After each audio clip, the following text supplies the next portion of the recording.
Greetings and bienvenue, Midnight Crew. Thank you for returning to this broadcast. And welcome to new viewers joining us for the first time. If you like a video, then feel free to subscribe. Some viewers may find the following video disturbing. Viewer discretion is advised. Why are Mexican and South American cartels so tethered to /X/related stuff? Also, creepy cartel thread, I guess. I've shared this on here once before. My friend's dad is an immigrant from Mexico, and he told us this story. For context, Mexicans hire people to lead them through the safest routes to the border. These guys are called coyotes. Friend's dad is crossing the Mexican desert with a group of other guys.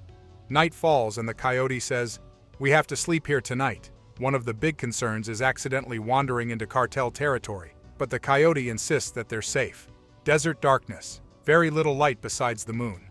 People hear something skittering about, and one of the guys asks what that is. There are shadows everywhere from cacti, tall shrubs, large stones, etc. In a well-lit area between some shadows, they all see spiders running around. Friend's dad describes them as having bodies as big as a pineapple. Their legs were very long. They could easily walk over you while you sleep and their legs wouldn't ever touch you. The guys are nervous, but the coyote tells them there's nowhere else to go. This is the safest place. Everyone's exhausted from walking all day anyway. They lie down to sleep. Friend's dad passes out with the sound of large spiders padding around the desert only a few feet away. I asked him if maybe his fear didn't make his mind exaggerate their size, but he said they saw one in the morning all by itself. It ran off as they were walking by, and they got a good look at it. Be me, Salvadoran. My country is ripe with cartel-like violence. Parents have a house in one of the most violent areas. For those who know, Soyapango. Suddenly the tenant stops paying us the rent. Since we're good people, we let it go, thinking they're just struggling to make meets end. It's been 6 months now. Parents get worried. Send me to the house to check if everything is okay. Go to the house. Usually the neighborhood is bustling with activity. Women making tortillas, old men playing cards, children screaming. The hood is completely silent with nobody in sight. My nope meter is going nuts at this point, but I put my faith in God that nothing will happen to me. Get to the door, knock a few times, nobody answers. Notice that a few window panes are broken and the garden is filled with trash. Realize the house has been abandoned for a long time. Call my parents, tell them the house is abandoned. They tell me to check inside for damages. Oh boy, here we go. JPG, open the door. The stench of human waste and rotten food is overpowering. Pizza boxes and chicken bones everywhere. Check the bathroom, toilet filled to the brim. Wait a minute, this house is being used. Start noticing gang graffiti all over the place. Oh shit. JPG, hear people running down the alley screaming. I try to find a way out. The only exit is through the front door. Hear them coming closer. Some guy is swearing at the top of his lungs. Start praying. I know I'm done if they find me. They finally get to the house and hear them arguing in the entrance. They asked each other who left the door open, but they soon realized someone else was inside. My heart is beating like crazy at this point. The other guy I heard swearing is telling them his gang is going to kill them. I hear how they start beating the shit out of him to shut him up. All right, we know there's someone inside. I'm gonna kill you for disrespecting our territory. I just pray harder. The guy starts checking each room. I know you're here. Wait until I find you. Fires a shot. It took all of my strength not to make any sound. Try to control myself from shaking. He finally enters the room. I can see him checking one of the cloth piles. Fires a lot of shots into the pile. Realize I was going to die right there and then. Start asking for forgiveness from God. Just as he was going to check my pile, the other guys called him. Hey, stop messing around, Shorty. The door must have opened itself. Shorty leaves the room. I thank the heavens profusely in my mind. All right, let's pop this fucker. Sounds like World War II out there, so many shots. Finally, they stop firing. Fucking pendejo, that's what you get for coming here. Hear how they leave the house. Wait for what seemed like an eternity, making sure nobody was still in the house. Finally mustered enough courage to stand up and flee. On my way out, I saw the guy they shot. He was covered in holes and his head looked like minced meat. Make a run for it and reach my car. GTFO out of there as quickly as I can. I smelled like feces for almost a week. I had to wash the car to get rid of the stench. We had to abandon the house after that. Police investigated the murder, and when they asked if the house was ours, we said no. We don't want anything to do with that cursed place. Someone started a thread the other day full of weird events from his youth, one of which involved UFOs. It made me want to share this personal story, but the thread was archived before I got a chance, so I'm going to share it here. I've never green texted anything, so go easy on me. First things first, out in West Texas, there's a rundown shack off the side of the road. And I mean way off the side. The only reason I found it is because I drove from Houston to Marfa to check out what all the hubbub was about. People in my social circle go gaga over Marfa, pick related. It's like a beacon for hipsters apparently, but it's also a gorgeous place. Clear open skies, night full of stars. We don't get this sort of thing in Houston. I spent most of my youth in the country, so it's a welcome experience to see all the beautiful wilderness. I feel like a kid again, stay there for a week, and towards the end I feel like, if anything, the city itself gets in the way of all that natural beauty, so I shift gears, buy a tent, and pack some food. Then I hit the highway. Somewhere between Marfa and Alpine, just before sunset, I pull my Jeep off the road and drive into the Chihuahuan Desert. Not gonna lie, I had scenes of Native American vision quests dancing through my mind. Maybe this trip could be an awakening of sorts, but with no map and no real cell service, it's a little like sailing out into the open sea all alone without a compass, trying to recall this as best I can. Not to bore you, but most of my life back home revolved around work, bills, family problems, lonely nights at the bar, the occasional bad date, blah blah blah.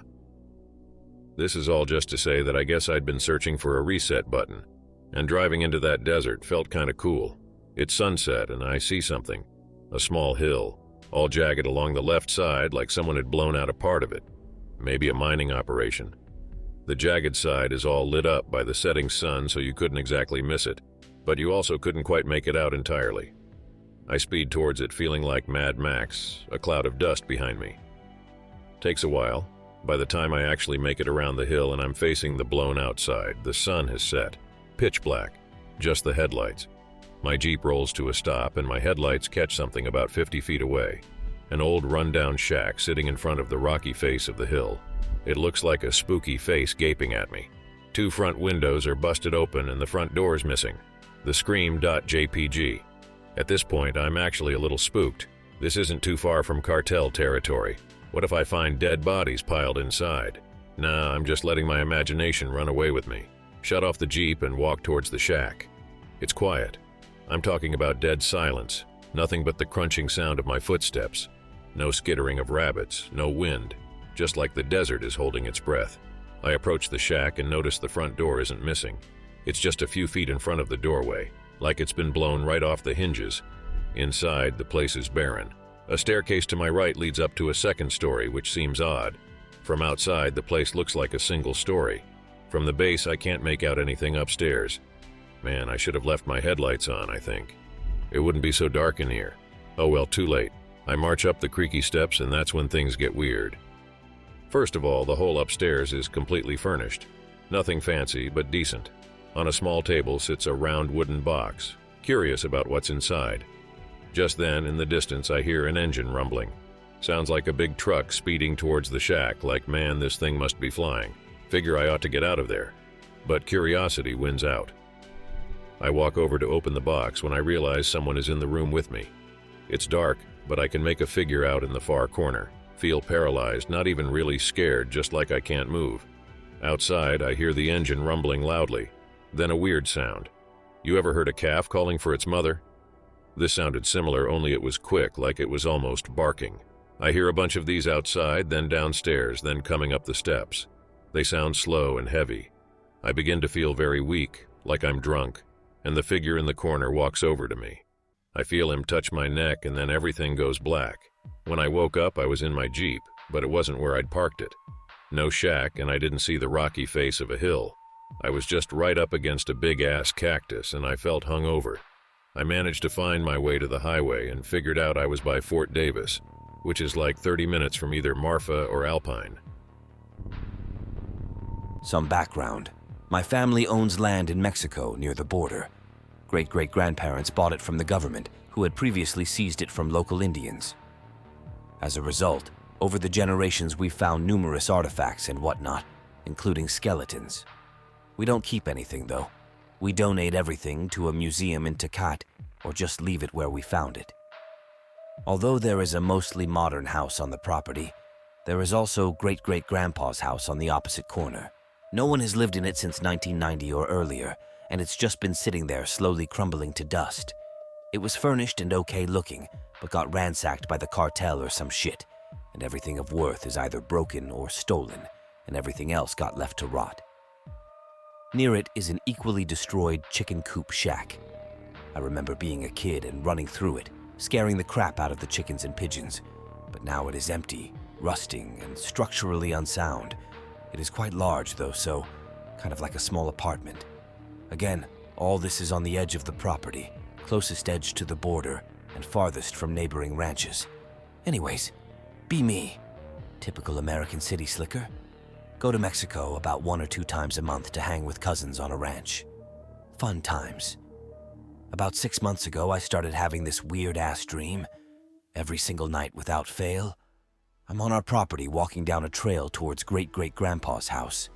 My dog, an unidentifiable person with me, making small talk about some shit. The house comes into view. At this part, I feel something is terribly wrong. I just feel very, very ill at ease all of a sudden. Not scared exactly, but apprehensive. Other person says nothing, keeps walking. Dog and I follow, within 20 feet of the house now. Dog suddenly takes off and runs out of sight, behind the house and towards the coop. WTF-doggo.jpg. I look at the other person, but they're not there anymore. It's just me now. Oh.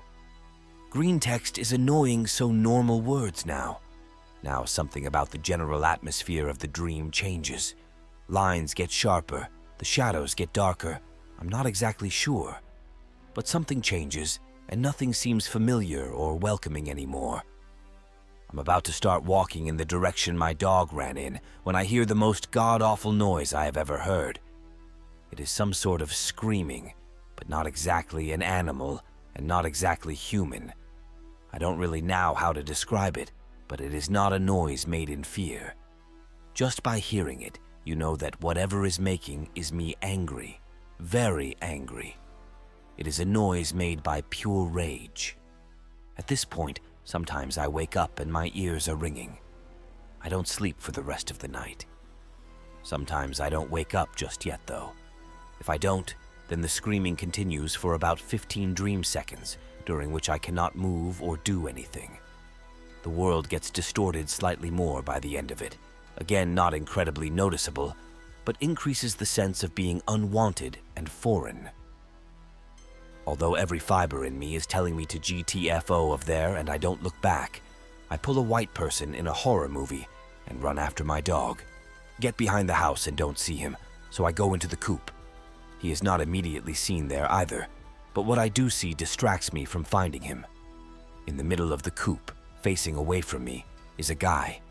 This person is naked, wrinkled, and looks vaguely Asian. The skin looks leathery, and what little hair he has is white. He is very skinny, but not emaciated. My initial reaction is confusion. I don't even feel scared, I'm just confused. I've seen weird shit IRL on the ranch, but this is so unexpected and just weird that I call out to the person, asking if they had a run-in with the cartel or something. Would not do this in real life for several reasons, but it's a dream, so whatever, I guess. When I talk, the person turns around. His feet remain in the same place, unmoved, but the rest of him turn in various stages, legs slightly, hips halfway, etc., until his head is completely facing me. Like this, but with a person. If that makes sense. Now I'm scared. I'm terrified, because not only do people not move like that, but his face is horrifying. It doesn't have eyes, just smoothness over the sockets. The rest of the skin is peeled off in random strips, as if with a potato peeler. The mouth is hanging open and toothless, gumless, everything less. It is just a fleshy hole. Now the scream starts again, but unbearably louder and gets all distorted. I wake up, and that is that. I've had this dream, as previously stated, for about 6 months every night now. No idea why or what it means. Creepy things have been known to happen now and then on the ranch, but I've always felt secure and at home there. I still do, kind of, but I get a feeling of being intensely watched now whenever I set foot on our property, and without telling or asking them directly, I have found out my other cousins do as well. Anyways, on the cartel thing, I don't know the details too well 'cause I wasn't there personally, but here goes. It happened when I was 10? 9? My regular blood cousins were even younger, but the cousins who got kidnapped were kind of like friends of the family and got adopted in. They were around 14 or 15, a bit older. They were nice enough, but typical lazy, skinny teens. But it was around dusk, and everyone was in the modern house just doing Mexican stuff. Loteria, Tecate beer, Guitar Hero. Fun. Obviously, they have the lights on, and being the only source of artificial lights for nearly a mile, they are well visible in the dark at least. The house was pretty new, and for whatever reason they hadn't gotten around to barring the windows and other security etc. yet. I think that's why I ended up not being there. Dad is a paranoid borderline schizo and probably refused to take his family there with only guns for protection. It's around 10 p.m. and everyone is relaxed and etc., and then they hear a car engine rev quite loudly. They aren't expecting anyone to show up, so it's either the police or the cartel. 5 seconds later, the windows in the front of the house get shot out. It's the cartel.jpg, chingatumadre.exe. Here is where shit hits the fan. Everyone in the family tells it differently, but the general gist is: cartel member climbs in through the goddamn window and opens the door for all his amigos. Fiesta time. They point assault rifles at everyone, demanding money and other valuables. Family complies because everyone they care about will literally die if they resist. For some reason, they ignore the various females and demand the 2 lanky gross male teens. Uncles protest, but they shut them up very quickly. Still pointing guns, they take the 2 guys and get in their cars and leave. However, one of the 2 kids decides to fuck everything, waits until Cartel's general guard is down, and uses his untapped weeaboo rage teenage strength to mortal combat the guy immediately next to him and takes off running into the Oak Grove. They take shots at him and give chase, but he hides in the trees and comes back the next morning. Now here I really can't remember much, but the guy they still have, they took him to their hideout in the desert and didn't do too many horrible things to him, and he managed to escape after a week. Both cousins were able to help the police bust the shit out of that specific cartel gang, but I think now they are in the Mexican equivalent of witness protection. Oh well, no major cartel trouble since then. My husband and I moved to El Paso, Texas in fall of 1998, along with our 2-year-old daughter and 3-year-old son. We first moved into a rental home. I only mention it because of the bad vibes there. The previous owners were drug cartel members who kept Rottweilers and were hauled off by men in black suits, according to the neighbors. The house had broken door frames on the front door and master bedroom, and other damage throughout that someone searching would do so. We have no reason to doubt the neighbors. The front bedroom was the smallest and had the worst vibes. Our daughter never slept there at night if she could avoid it. She just waited until we were asleep and crawled in with us. We stayed there only 6 months. But other than general creepiness and ugly feelings, nothing happened there. We moved to our present home in spring of 1999. It was built in the 1920s, is a 2-story stone house with 3 bedrooms upstairs, living room, dining room, kitchen on the main floor, and a full basement. It is on a large corner lot with an unusual amount of trees and shrubs for the desert, and others have told me they think it is spooky. The first odd thing we noticed was a large black and white photo of a baby boy, maybe 12 to 18 months old, blown up to almost poster size, hung in the smallest upstairs bedroom. It is so large it is blurry. You cannot help but think they would have taken a better picture if the child were alive. It is expensively framed and looks to be from the early 60s or even 50s. Couldn't leave that there, kind of afraid to throw it out, so I ended up putting it behind the headboard of the bed in the master and kept unpacking. Being the smallest bedroom, the picture room fell to the smallest child, but this was never a problem. From the very first night on, the daughter slept in her own bed and didn't bother us unless she had a bad dream or tummy ache or some such. We chalked it up to the bad vibes in the rental being gone, but we were very surprised at the sudden change. My husband and I did not sleep so soundly. 3 times in the first 2 months we went to bed only to hear a huge crash downstairs as soon as our heads hit the pillow. It sounded like a cement block crashing through the front window onto the hardwood floor. We would rush downstairs and find nothing. No broken glass, no large object, nothing at all. We rationalized things like maybe all those VCR tapes the kids had out had fallen from an end table, but I really thought they were on the floor anyway and there wasn't something to blame it on the second or third time. Seems like something that sounds like breaking glass and a boulder crashing onto bare wood would be pretty easy to spot anyway. We chalked it up to something, or that was weird.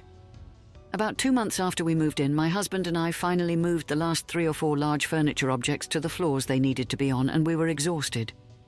When my head hit the pillow and I heard that crash, I still sat up, but he didn't. I looked at him and said, "I'm not going." He grunted affirmatively, and we went to sleep. We never heard another one of those crashes again. However, I would never stay down on the main floor at night alone. I had a creepy, uncomfortable, unsafe feeling only at night. I assumed I was wimpy and just went upstairs to read or something early if he was away on business. About a year later, I woke up one night to a child's voice softly calling "Mama, Mama, Mama" from outside the master bedroom. My son used to give Mama an extra ma, so I assumed it was one of the kids, probably him. I dragged myself up and out into the hall, more of a large landing, between the bedrooms. I was facing the bathroom, which had a kid's bedroom to either side and stairs to my right. I paused for the next "Mama" to figure which way to go. It came from the stairs. I stopped dead and listened, straining to wake up as fast as possible, wondering what the little bugger was up and roaming around for. It came from further, like the downstairs hall, then the kitchen, and finally, it sounded like it was in the backyard. I did not hear a door. We have an open window downstairs because we had an evaporative cooler at that time, not central air. That is how I knew it was the backyard. I was just standing in the hall in shock, until I shook it off and took a couple of steps into the boys' room. He was sound asleep, ran a couple steps back to the girls' room. She was sound asleep. And then I hauled back to my own bed and smashed up against my husband with my eyes bugged out and hid up under the covers. I did not tell him what happened. I was too shocked. I did not like it that the ghost used Mama like my kids. To me, it meant it was watching us. About a year after that, it was probably around 2001 or 2002, we were at my mother-in-law's house sitting around on the front porch one night, and some of the family started telling ghost stories. Supposed to be true ones. So I got brave and told my Mama story. This was the first time I had ever told a soul. To my surprise, my husband said that he had seen the baby. He said that since we had moved to the house, there were nights when he would wake up and see a baby at the foot of the bed watching. He has bad eyesight, and without his glasses he assumed it was our daughter, so he would tell her to come up into the bed, but she would turn and go back to her own room. He had recently realized that this baby may have been the same size as the daughter when we first moved in, but now she was much taller. Kids grow 3 or 4 inches a year at that age. Our son was always much larger than that, so he had recently concluded that this was not our kid that he was seeing. Our daughter said it wasn't her. She always climbed in bed if she came over to us. I believed her, though she was only 3. My mother-in-law kindly sent me home with a Gatorade bottle full of holy water. Hispanic Catholics are prepared for the supernatural. And the next day, I went around the house and blessed everything. Doors, windows, closets, open spaces, everything. I prayed especially long in my daughter's bedroom where we found the photo. I talked to the baby and told it to call its mum, dad, or grandparents. And I talked to God and asked him to send loved ones to get the baby, or angels if need be. We never saw or heard the baby again. Seeing as I had only heard it once, and that was at least a year before, you could say that nothing happened except that I immediately noticed that I wasn't afraid to be alone on the main floor at night anymore. Now I was terrified of the first corner of the stairs. Our stairs had 3 triangle steps creating a 90-degree curve at the very bottom. At night I was terrified to turn my back at that corner and go upstairs. I would run like mad on that first flight after I turned the corner. Remember, I was 40-ish at the time. This was just silly. The corner itself didn't scare me. It was just having my back to it. I ended up getting the holy water back out. Gatorade is a pretty big bottle, I still had a lot. And blessing that corner and putting a religious statue and a decorative plate showing the life of Christ nearby, and blessing those just to be safe. The fear was much less, but iffy for a while, then it faded completely away like it just left or slowly wore away. About 6 months or so after that, the weirdest thing of all happened. We had left the kids at one of the sister-in-laws for a sleepover with the cousins, so we were alone in the house that night. I woke up and it was morning. Sun was up and bright. He was not in bed, so I thought that maybe he went to sleep downstairs. It was May and pretty warm already. Can get up into the 90s or even higher in the desert in May, and we didn't have the cooler working yet. I wasn't worried until I got out of the bathroom. Then I suddenly had the most horrible feeling that he was downstairs dead on the floor and that I should go check on him immediately. I didn't. I shook it off and climbed back on the bed and lay down. Well, it shook, like shake a shake a shake. I sat up and it did it again. Shake a shake a shake. I looked at the ceiling fan to see if it was an earthquake, and at everything in the room to see if anything was swaying like an earthquake, and nothing was moving. But the bed shook again, shake a shake a shake. I leaned off around the bed to see if anyone was doing it and hiding, and nothing. He wouldn't fit under it, trust me. Then I heard him cough downstairs. Immediately the shaking stopped and the horrible hubby is dead feeling left. I went back to sleep, believe it or not. When you have your first night without the kids since they were born, you do that. I went downstairs an hour or two later and was making coffee in the kitchen when he called me from the living room. He wanted to know why I had come downstairs earlier and gone out to the backyard. He'd heard me come down the stairs and even heard the back door open and close. We have a theory about this, that he may have really been having trouble breathing. He has sleep apnea and can stop breathing for long periods of time. Maybe the ghost was genuinely concerned. Noticed that the mama voice went down the stairs and out to the backyard, and now the bed shaker did the same thing. That was the last really unexplainable thing that has happened in the house, and it was over 10 years ago. Recently, we did some painting fixing up in the kitchen that may have triggered a dream visit this past summer, 2015. I was taking a nap, and in the dream, I was in the living room when I heard a key in the front door lock, and the door opened. A very tall, around 6-foot lady came in, a little heavy but not terribly overweight. Her clothes reminded me of how my mother dressed in the 60s. Even the hair was a variation of what we kids called helmet head, popular with ladies back then. I did not know her. I would guess her age to be 30-ish. I was shocked and ran screaming up to her, telling her to get out of my house. She completely ignored me, gazing around over my head. I am not much over 5 foot. She looked around slowly and walked through the house, not in any rush. I ran circles around her like a mad hen, threatening her to get out. I felt strongly that inside she was empty, hollow, devastated, in an emotional dead space past pain and grief. It didn't really register with me because I was focused on getting her out of my house, but I felt it. She walked through the house to the back door and went outside to the yard. In the dream, I was trying to wake up because I was so upset, but no luck. I found a cell phone in the kitchen and I called the cops, all the while looking out the window at the woman who was just standing in the yard. A cop came and I showed him out back. He got her attention and spoke to her. He wasn't threatening her at all, just talking. But she looked at him, pulled out a pistol and shot him dead. I was still watching from the kitchen window, shrieking hysterically at the police on the phone. Another cop was coming over the back wall when I woke up. I almost never dream, and my nightmares are either dinosaur attacks or being naked in public. I can't help thinking this was a message. This is my house. I have a key. I choose to ignore you. I treat you like a ghost. I want to be left alone. Killed the cop. That is our haunting. I am pretty sure the dream is part of it. Not the scariest ghost story, but that is because it happened over several years' time. If it all happened in a week or a month, we may well have moved. Hubby has not had any additional experiences. My kids are 19 and 21 years old now, and neither ever had an experience. Most importantly, the house is too big for us now. What do I do with that giant baby portrait if we sell the house? I moved it to the back of a closet in the basement a few years ago, but I still have it. I really want to throw it out, but the other family members think that would be asking for trouble.